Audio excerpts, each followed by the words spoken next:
সাত সকালে ডোবার পাশে কচু পাতায় রোদ, বকলো আমায়, তুই যে কি নির্বোধ। পুচকে একটা ঘাসের মাথায় শিশির জলের ফোঁটা, বলল, তুমি আস্ত মাথা মোটা।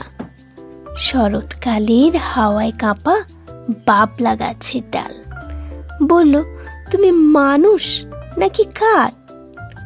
আমার ওপার দেখতে তোমার ইচ্ছে করছে না? তুমি কেবল ঘর দিয়ে আর চাকরি দিয়ে কেনা। থালার মতো সূর্য ধরে বলল দিঘির জল, ভয় কাটিয়ে চান করবি চল।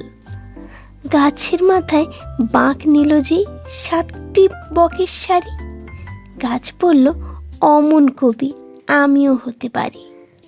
ভারী গুমর গোমরা মুখে সারাটা দিন